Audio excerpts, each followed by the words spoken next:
Master minds commerce చదవాలనుకునే 10th inter విద్యార్థుల తొలి ఎంపిక.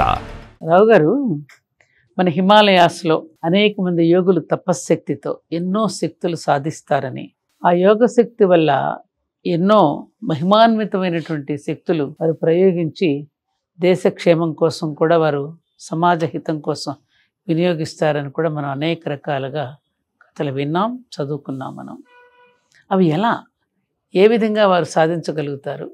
పతంజలి మహర్షి తన యోగ సూత్రాల్లో వీటన్నిటికీ చక్కగా సమాధానాలు ఇచ్చారు. ముందు ముందు తరాల్లో ఇలాంటి ప్రశ్నలు వేస్తారు అని చెప్పి పతంజలి మహర్షి సంయమాత్ త్రయమేకత్ర సంయమ అనే ఒక చిన్న సూత్రం. 3 కలిపితే సంయమము అన్నారు. ఒకే చోటికి 3 తెస్తే ఆ 3 ఏమిటి? ధారణ, ధ్యానము, సమాధి. ఈ 3టిని కలిపితే సంయమము. ఈ సంయమం కనుకుంటే ఎన్ని శక్తులైనా వస్తాయి అని ఆయన యొక్క అభిప్రాయం. ఈ సంయమాన్ని గురించి, అసలు సంయమం అంటే ఏమిటి అనే దాన్ని 3వ పాదంలో 4వ సూత్రం నుంచి 15వ సూత్రం వరకు ఆయన అసలు సంయమం అంటే ఏమిటి, ఎలాగ దాన్ని ఎక్వైర్ చేయాలి, దాన్ని ఏ విధంగా పొందాలి అనే విషయంలో చెప్పారు. 15వ సూత్రం నుంచి 3వ పాదం యొక్క చివరి వరకు కూడా సంయమం కలిగి ఉన్నట్లయితే వాళ్ళలో ఏ ఏ శక్తులు వస్తాయి, ఆ శక్తులు రావడానికి ఏ విధంగా సంయమం దోహదపడుతుంది. ఈ సంయమం అనేది టెక్నికల్ పదం. మనకి యోగా అనేది ఒక సైన్స్. సైన్స్ అనేసరికి మీకు తెలుసు, కరెంట్ అనేది ఒక సైన్స్, కరెంట్ ప్రొడక్షన్. కానీ ఏం చేసుకుంటాం? కరెంట్ ప్రొడ్యూస్ చేసి దాని నుంచి అప్లికేషన్స్ ఉండాలి. బల్బులు ఉండాలి, లేకపోతే ఫ్యాన్స్ ఉండాలి, లేకపోతే ఇంకా అనేక సాధనాలు ఉండాలి. ఆ సాధనాలు ఉంటే కరెంట్ ఉపయోగం. ఒట్టిగా కరెంటు వచ్చింది, ఏం లాభం కరెంట్ అట్టి పెట్టుకుని? అలాగే అనేక పదార్థాలు మనకి సైన్స్ ద్వారా వచ్చినటువంటి వాటిని మనం అప్లికేషన్స్లోకి, టెక్నాలజీ అంటాం మనం, సైన్స్ని టెక్నాలజీలోకి మార్చుకోవాలి. అలాగే పతంజలి విరచితమైనటువంటి ఈ యోగా అనేది ఒక సైన్స్. దానికి కూడా ఆయన చక్కగా అదే చెప్పారు. మొట్టమొదటి ప్రిన్సిపల్ అధ యోగ అనుశాసనం. అనుశాసనం అంటే సైన్స్ సంస్కృతంలో. యోగా అనేది ఒక సైన్స్ అన్నారు ఆయన. సోషల్ ఇది కాదు అది. యోగా అనేది ఒక సైన్స్. సైన్స్ కాబట్టి దాని ద్వారా వచ్చినటువంటి రిజల్ట్స్ అన్నీ కూడా మనకి అప్లికేషన్లోకి తీసుకువెళ్తే గ్యాడ్జెట్స్ అవుతాయి. రకరకాల. ఒక్క నిమిషం డిస్టర్బ్ చేశాను. సైన్స్ అనగానే చాలామంది ఇప్పుడు ఉన్నటువంటి అభిప్రాయం ఏమిటంటే, ఏదో పాశ్చాత్యులు కనిపెట్టే, సైంటిస్టులు కనిపెట్టి అధునాతనమైన అనుకుంటారు. సైన్స్కి మనకున్నటువంటి మన ఋషులు కనిపెట్టే శాస్త్రానికి తేడా ఉందా? చాలా తేడా ఉందమ్మా. ఎందుకంటే ప్రతి యుగంలో కూడా సైన్స్ అనేటువంటిది ఏదో ఒక రకంగా ఆవిష్కారం అవుతూ ఉంటుంది. ఒక్కొక్క యుగంలో ఒక్కొక్క పదార్థంతో సైన్స్ ఆవిష్కారం అవుతుంది. ఈ యుగంలో ప్రస్తుతము మనం ఉన్నటువంటి ఈ రోజుల్లో ఇసుక ద్వారా మొత్తము మన యొక్క టెక్నాలజీ మొత్తం డెవలప్ అవుతుంది. అయితే మినరల్స్ ద్వారా డెవలప్ అవుతుంది, మ్యాగ్నెటిక్ మినరల్స్ ద్వారా డెవలప్ అవుతుంది. ఇసుక నుంచి మనం చిప్స్ తయారు చేసి ఆ చిప్స్ ద్వారా మన ఫోన్స్ ఏమిటి మొత్తం అనేది నడుపుతున్నాం. ఒక్కొక్క యుగంలో ఒక్కొక్క పదార్థాన్ని సైంటిఫిక్గా ఎవాల్వ్ చేసి ముందుకు వెళ్ళడం అనేది ఉంటుంది. కిందటి యుగంలో, ద్వాపర యుగంలో వేరే టెక్నాలజీ వాడారు. ఇప్పుడు ఆ టెక్నాలజీ మనకు లేదు, ఆ సైన్స్ కూడా లేదు, పోయింది. అంతకన్నా ముందు త్రేతాయుగంలో, అంతకన్నా ముందు యుగాల్లో అనేక రకాల సైన్స్ అండ్ టెక్నాలజీస్ వాడారు. ప్రస్తుతం అవి మనకి దొరికే పరిస్థితి లేదు. ఇప్పుడు ఉన్నటువంటి సైన్స్ అండ్ టెక్నాలజీని ఇప్పుడు మనం ఆస్వాదించాలి, ఎంజాయ్ చేయాలి. కాబట్టి అందులో ఇప్పుడు మనకు దొరుకుతున్నటువంటి ఒక సైన్స్, అద్భుతమైనటువంటి సైన్స్ పతంజలి విరచితమైనటువంటి యోగ సూత్రాలు. ఈ యోగ సూత్రాలని సైన్స్గా తీసుకుంటే ఎవ్వరికీ అర్థం కావు. కాబట్టి అనేక మంది వీటికి పక్క దారులకు పట్టి యోగా అనే పేరు మీద యోగా సైన్స్ని అర్థం చేసుకోకుండా, సూత్రాలను అర్థం చేసుకోకుండా పదాన్ని వాడుకుంటున్నారు. అంటే మనకు ఒకటి పేరుంది కదా, మన భరత భూమి భోగభూమి కాదు యోగ భూమి అని. ఇప్పుడు ఈ ఏ యోగా పద్ధతులు అయితే పతంజలి మహర్షి చెప్పారు రావు గారు, సామాన్యులు అంటే అందరూ యోగులు కాలేరు, నిరుపయోగం కాకుండా వాళ్ళ జీవితాలను ఇది చేసుకోవాలి అంటే ఈ పతంజలి సూత్రాలు సామాన్య జనానికి ఎలా మనం అందించగలుగుతాం? చాలా మంచి ప్రశ్నే. దీనిలో ఏంటంటే, ఇప్పుడు మీకు ఇన్ని గ్యాడ్జెట్స్ ఉన్నాయి, కానీ మీ మనస్సులో ఏముందో నేను తెలుసుకోగలనా? లైట్ డిటెక్టర్స్ పెట్టుకోవాలి. కానీ సామాన్యంగా ఒక యోగాలో పరప్రత్యక్ష జ్ఞానం అనే ఒక సూత్రం ఉంది. దాని ద్వారా ఎదురుగుండా ఉన్న వాళ్ళ మనస్సులో ఏముందో సంయమము అనేటువంటి ప్రక్రియ ద్వారా మనకు తెలుస్తుంది.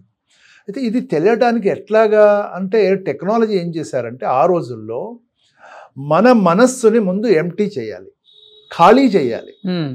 మన మనస్సులో ఉన్నటువంటి ఆలోచనలన్నీ ఒక బ్యాంకులో పక్కన పెట్టేద్దాం. ఈ రోజుల్లో పరిభాషలో చెప్పాలి అంటే వేరే ఒక ఫోల్డర్లో అన్నీ పెట్టేసి ఈ ఫోల్డర్ని ఖాళీ చేద్దాం. ఎంప్టీ ఫోల్డర్ ఉంటుంది. ఈ ఎంప్టీ ఫోల్డర్లోకి మీరేం ఆలోచిస్తున్నారు అనేది నేను ఆలోచిస్తే ఇది ఎంప్టీ ఫోల్డరు, అక్కడ ఉన్నటువంటి ఆలోచనలు ఈ ఎంప్టీ ఫోల్డర్లోకి వస్తాయి. ఏమి వైర్లు అవసరం లేదు, ఏం అవసరం లేదు. మీరేం ఆలోచిస్తున్నారు అనేది నాకు తెలుస్తూ ఉంటుంది. దీన్ని పరప్రత్యయ మన సెల్ ఫోన్ డిలీట్ చేస్తాం అట్లాగా అనమాట. సెల్ ఫోన్ లో అన్ని తీసుకెళ్లి ఒక కంప్యూటర్స్ లో ఒక వేరే ఫోల్డర్ లో పెట్టేసి ఈ ఫోల్డర్ ఖాళీ చేస్తాం. ఈ విధంగా అలాగే ఎన్నో సూత్రాలు ఆయన చెప్పారు. ఆ సూత్రాలన్నిటిలో కూడా శక్తిని ఎలా వాడాలి, సంయమము అనేది ఒక శక్తి. ఆ శక్తి 3 రకాల పదార్థాల యొక్క సంయోగంతో వస్తుంది. ఆ శక్తిని హస్తి బలానిచ, చాలా చిన్న చిన్న ఫ్రేజులు ఉంటాయి పతంజలి మహర్షి. హస్తి బలాని చ, మూడే పదాలు. అందులో ఏనుగు లాంటి బలము మనకి కలుగుతుంది. ఇదేలాగా ఏనుగు లాంటి బలం మనిషికి ఎలా వస్తుంది అంటే వస్తుంది ఎప్పుడైతే నీ మనస్సులో ఉన్నటువంటి విషయాలని నువ్వు పక్కకి తీసి పెట్టేసి ఖాళీ చేస్తావో, ఎదురుగుండా ఉన్న ప్రపంచంలో ఉన్న అన్ని జీవరాశులతో నీ మనస్సుతో నువ్వు ఏకీభూతమవుతావో, ఆ జంతువు చేసేటువంటి ప్రక్రియలన్నీ నువ్వు అడాప్ట్ చేయగలుగుతావు, నువ్వు మిమిక్ చేయగలుగుతావు. ఆ మిమిక్ చేయడంలో ఏనుగుకున్న బలం నీకు వస్తుంది.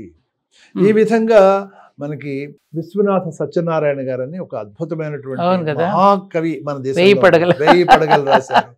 వారు తమ యొక్క పురాణ వైర గ్రంథమాలలో ఇవన్నీ ఉటంకిస్తూ ఒక మనిషి తాను పులి అవ్వాలి అనుకుంటే అయిపోవచ్చు. ఒక ముగ్గు వేసి యంత్రము, తంత్రము, మంత్రము అనే వాటి ద్వారా తన యొక్క ఆకారాన్ని మార్చుకోవచ్చు.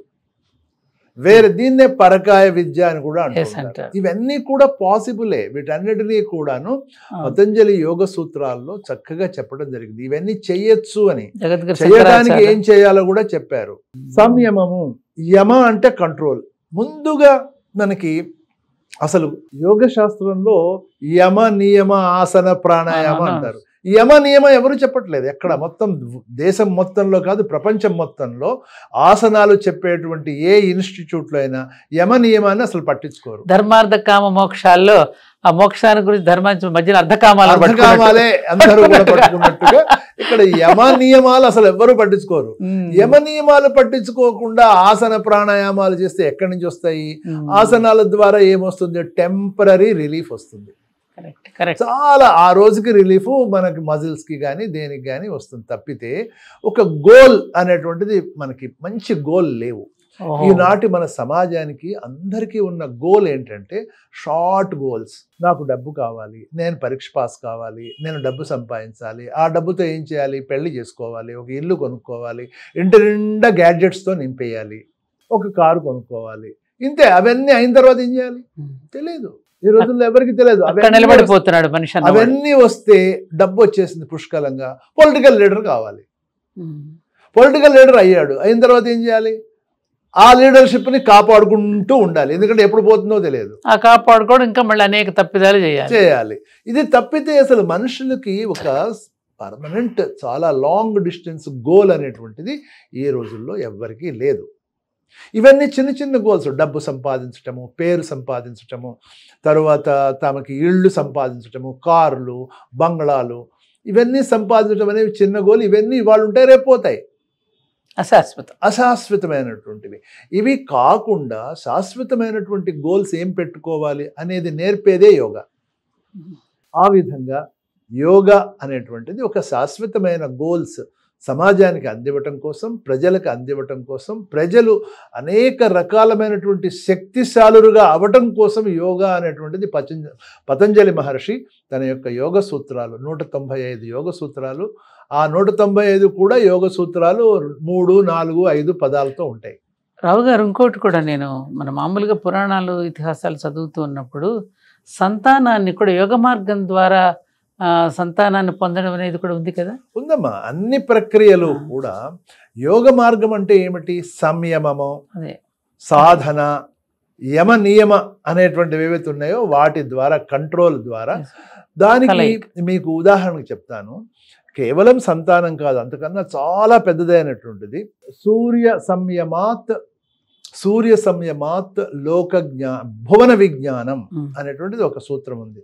అంటే సూర్య నాడి మీద మనం గనక ధ్యానం చేసి, సంయమం చేసి, కంట్రోల్ చేస్తే మొత్తం ఈ భువనంలో ఉన్నటువంటి అన్ని ప్లానెట్స్ యొక్క మూమెంట్స్, వాటి గురించిన వివరాలు, అక్కడ ఎవరున్నారు, ఏం చేస్తున్నారు అనే వివరాలన్నీ మన మైండ్లోకి వస్తాయి. మొత్తం ఖగోళంలో ఉన్న విజ్ఞానం, ఖగోళ మొత్తం కూడా వస్తాయి. అలాగే చంద్ర సంయమాత్ భూ విజ్ఞానం, చంద్రుని యొక్క అంటే చంద్రనాడి, సూర్యనాడి అని మనకున్నాయి. ఆ చంద్రనాడి మీద మనకు సంయమం చేస్తే మొత్తము భూమండలం యొక్క విజ్ఞానం అంతా మన వస్తుంది. అంటే ఇక్కడ కూర్చుని అమెరికాలో ఏం జరుగుతోంది అనేది మీరు చూడగలరు. ఇదే మనకి మహాభారత కాలంలో సంజయుడు చేశాడు కదా. కూర్చుని ఉన్న చోట కూర్చుని అతను ఎవరు డిస్టర్బ్ చేయలేరు, ఏదైనా చూడగలడు, ఏదైనా చెప్పగలడు. ఇవన్నీ కూడా యోగ పద్ధతిలోనే వాళ్ళు చేశారు. మహాభారతంలో కూడా అదే చెప్పడం జరిగింది. ఇవే కాదమ్మా, భగవద్గీతలో ఉన్నటువంటి ప్రతి అధ్యాయం పేరు యోగానే. కర్మయోగ, క్రియాయోగ, ధ్యాన యోగ, భక్తి యోగ, ఇవన్నీ కూడా యోగా. అంటే మనస్సుని మనం కలపటం, దేంతో? పరమాత్మతో కలపటము, వేరే శక్తులతో కలపటం, ఇతరత్రా ప్రపంచంలో, ఈ నేచర్లో, ఈ ప్రకృతిలో ఉన్న శక్తులతో కలపటమే యోగా. ఆ కలపటం కాకుండా యోగాని చిన్న చిన్న అడ్వాంటేజెస్ కోసం, నాకు డబ్బు సంపాదించడం కోసం యోగా కావాలి, పిల్లలు పుట్టడం కోసం యోగా కావాలి, లేకపోతే ఇళ్ళు కొనుక్కోవడం కోసం, ఇలాంటివి చిన్న చిన్న, అంటే వీళ్ళ కోరికను బట్టి అవతల ఎన్కాష్ చేసుకోవడం జరుగుతుంది అంతే కదా. ఇప్పుడు జరుగుతున్నటువంటి యోగా స్టూడియోలు అన్నీ కూడా తమ చుట్టూ తిప్పుకుని కొన్ని సంవత్సరాల పాటు మీకు అది నేర్పిస్తాం, ఇది నేర్పిస్తామని 10 సంవత్సరాల పాటు చుట్టూ తిప్పుకుని ఆఖరికి 10 ఆసనాలు నేర్పించి వీళ్ళ దగ్గర ఉన్న డబ్బంతా తీసుకుంటారు. ప్రపంచంలో ఇతర దేశాల్లో జరుగుతున్నటువంటి, అమెరికాలో ముఖ్యంగా వాళ్ళకి ఎవరికి ఏం తెలియదు యోగా అంటే. వాళ్ళందరూ ఇండియాకి రారు కదా.